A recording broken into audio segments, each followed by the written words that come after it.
Welcome to the Principal Podcast, where we talk about how the best professional services firms grow. Whether you're looking to scale your firm or learn from the stories of founders and leaders who've done it, you're in the right place. Join us as we interview the best leaders in professional services. Let's get on with the show. Good afternoon. On Principal Podcast today, we have a very interesting individual who's got quite a diverse background. His name is Charles Harkless. He's the managing director of Satori Consulting. It's a business transformation consulting firm that he has led since 2002.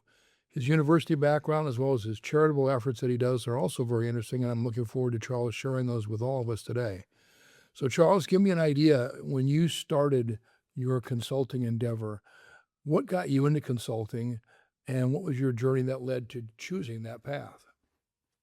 Well, thanks, Dennis, and I'm happy to be here. So I got into consulting after studying engineering because I was not exactly sure what I wanted to do, but I didn't want to do lab work.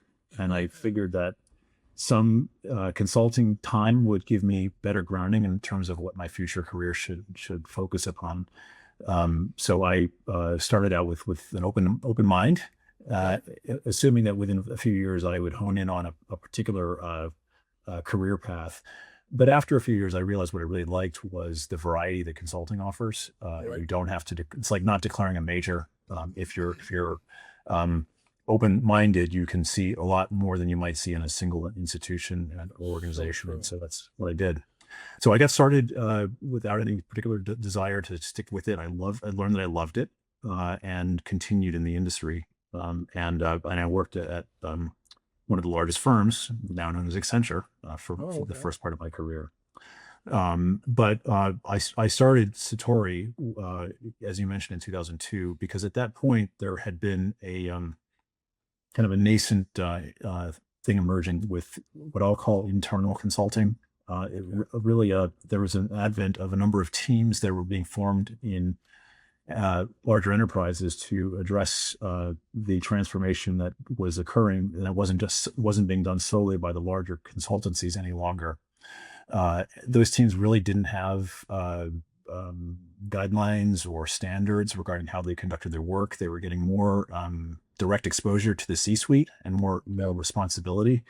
And they needed help. And I recognized with my co-founders that there was an opportunity there to create a business that was catering to that. So our consultancy is really around transformation and change management, working with those types of internal teams that may have needed a strong helping hand to get to the goal line.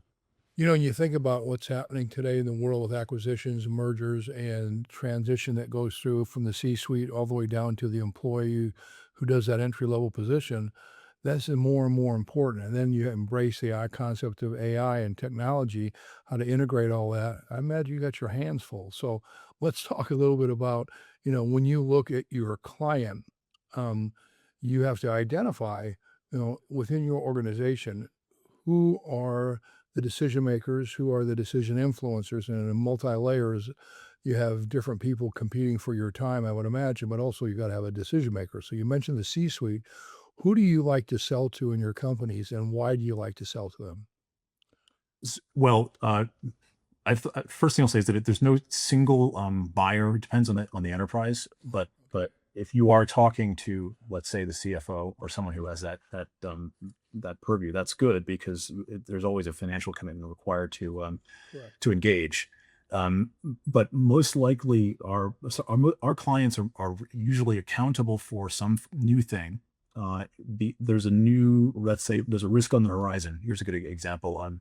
We were involved in what we think might have been the first ever plan for a pandemic. And we're talking about 20 years ago.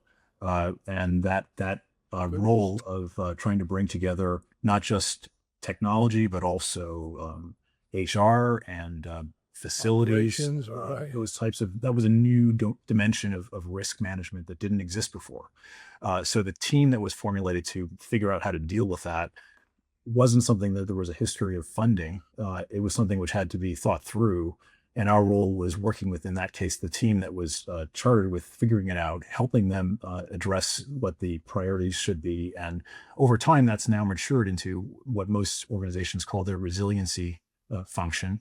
And so the resiliency teams didn't have budgets 20 years ago. Now they do. So if we're working with a resiliency team now, there's a protocol for how it's funded and who it's accountable to. In some cases, it's accountable to the finance organization, and on others, it's to the technology organization, et cetera, et cetera. So you want to make sure that you're working with people who are willing to work with you to figure out how the funding can be manifested.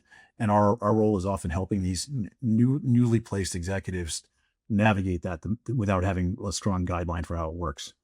What's interesting is I find that extremely fascinating. And one of the reasons I love hosting on this business podcast is I get to talk to diverse people, different backgrounds, different challenges. You think about what you just said. That was 2006, 20 years ago. We weren't even contemplating as a society a pandemic. So was it the customer who had that interest and asked you guys about the possibility of doing this strategic planning? Or was it you guys who thought of it and sold it to the customer? It was both. So we had, at that point in our early stage as a company, already begun working with teams that were addressing other risks. So for example, if you remember Sarbanes-Oxley, that was a big regulatory shift that influenced a lot, in particular banks, and how they had to think through how to comply with broader sets of regulations. Dodd-Frank, Volcker Rule, all those things were coming into the fore.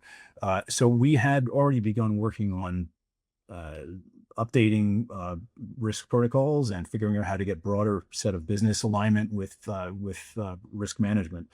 When suddenly in the headlines there was a thing called SARS, and there was a risk called avian flu. So the same decision makers who were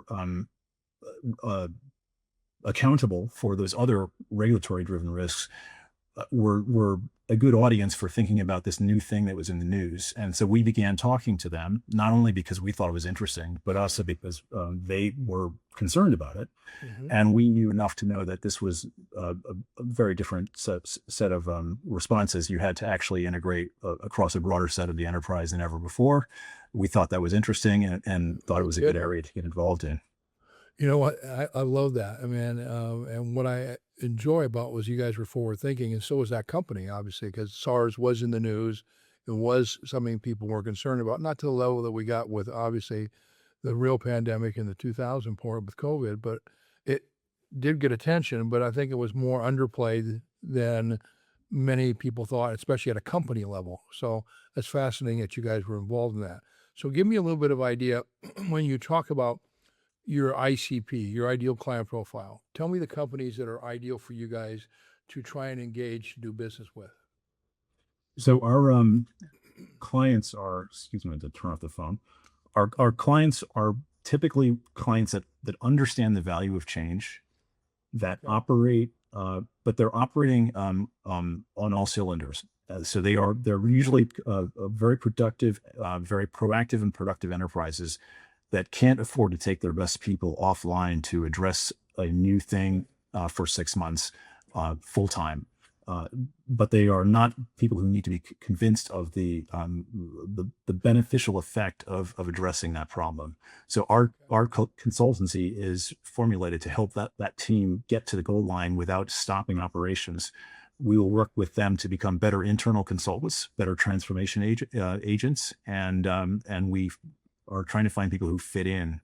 We're often hiring people who've already had a career at a larger firm. They know how to conduct process design and organizational transformation. They know various domains of the enterprise well, and they like to continue to get their hands dirty with the nitty gritty of projects rather than continuing to or forcing their career into a sales role. They want to continue to be delivery people, and that's a value proposition that's worked for our clients. Okay, and so when that being said, do you target customers? When you think about it, Charles, are they a certain employee size or revenue size? Tell me what's your sweet spot for a customer for you guys. So we typically serve the Fortune 100, but we have worked with a variety of other organizations, nonprofits, government agencies, consortia. But most of our work is with large enterprises that have multidimensional things happening simultaneously. We do one thing like that pandemic project I mentioned that leads to other ways of change that are opportunities for our people. So we have usually long-term relationships with these accounts, years and years of not doing the same thing, but being involved as change agents as they grow and mature. We also like working with other firms in a partnership capacity that might be trying to address niches that we don't have access to. So they often view us as complementary because of our change management orientation, and that's a way of making their, let's say, products more sticky. And it's also a way for us to become more, getting some leverage in terms of getting access to new opportunities. Yeah, getting ingrained there because of the fact you've got that partnership. That's smart. And so, sometimes it's better to be a master of a trade than a jack of all, and then you're going to highlight and work with other people and do effective jobs there. I totally understand that in my business. So let's talk about how people hear about your company. So if I'm looking and I want to find out more about your company, do I go to referrals, which are the primary driver of reference for you guys to get new added customers because someone knew you did a good job, or they left and went to another company? They worked where you were worked, and then they say, hey, we got to bring these guys in. Do you do marketing campaigns? Do you go after, like you said, that Fortune 100 or particular clients is a good niche for you guys, and you send out social media or you send out marketing material, things that they might be able to review, which give you credibility?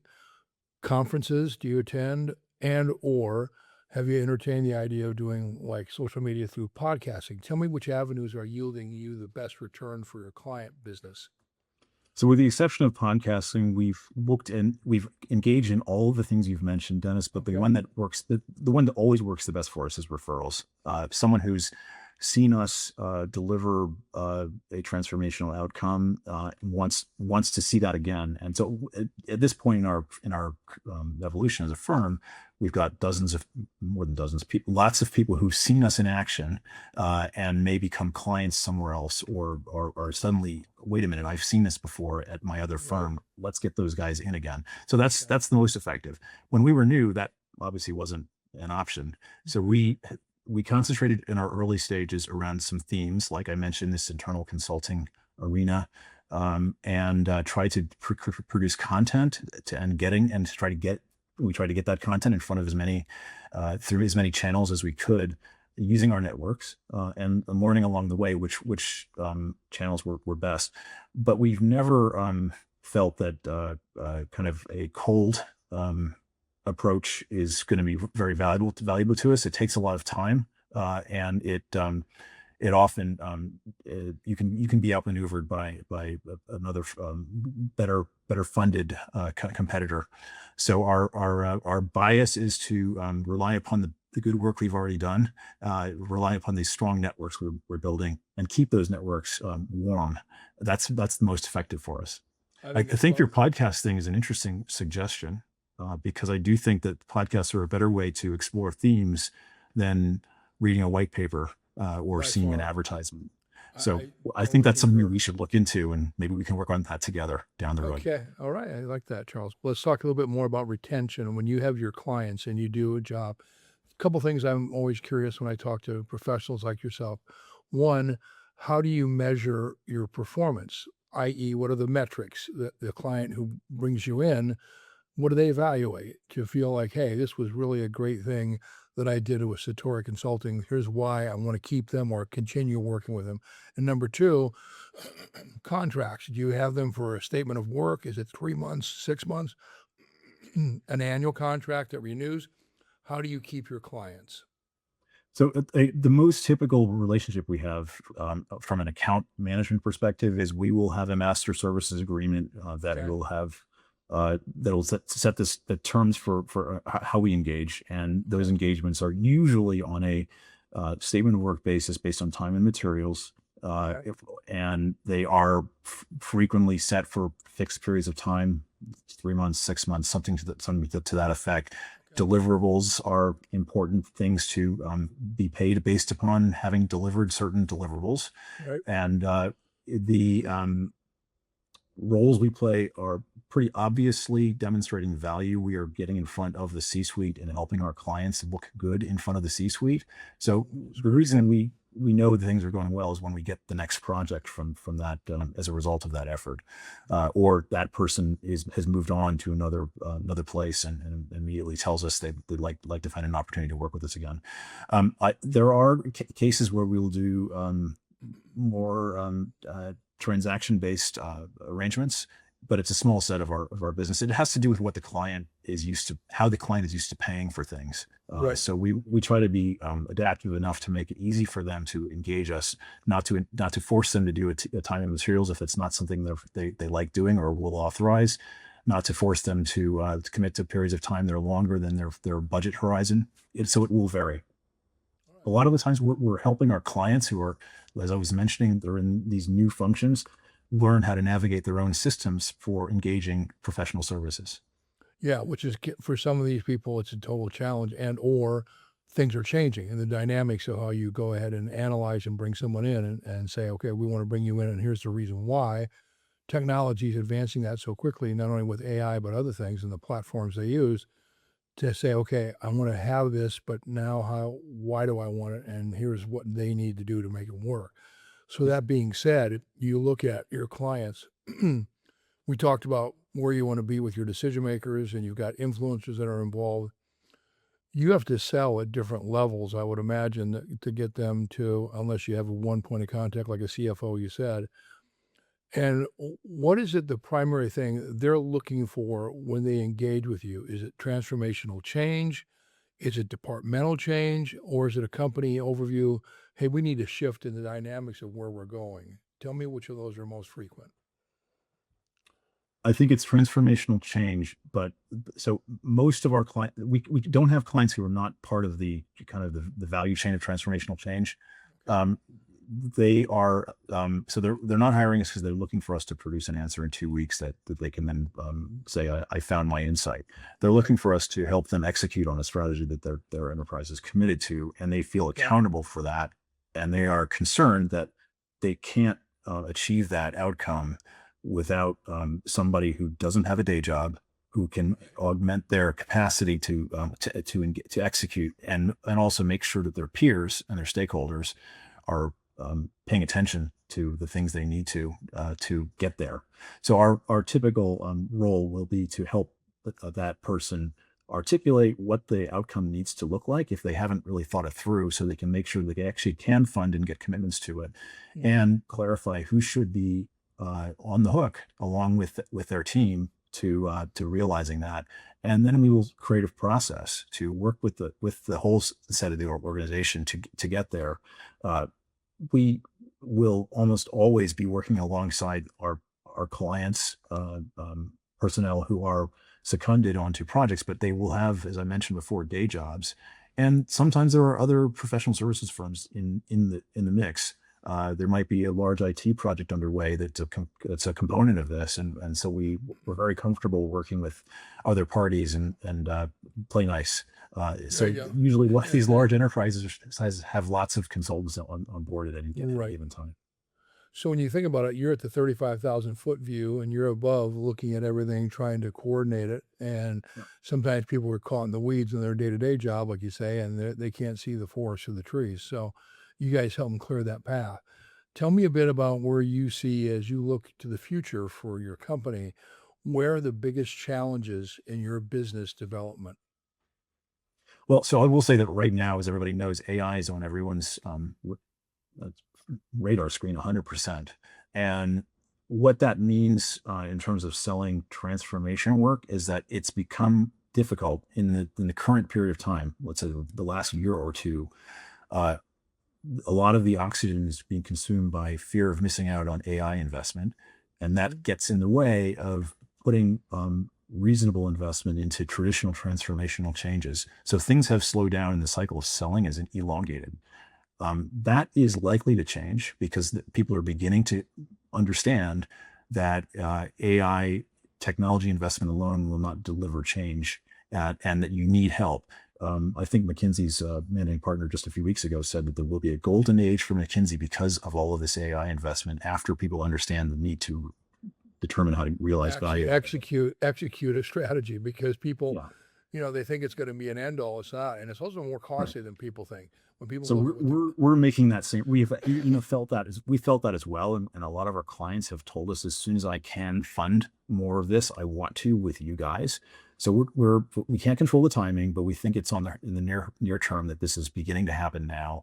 We're getting more confidence from clients in our network around their ability to budget in the near term for things which we've been waiting on.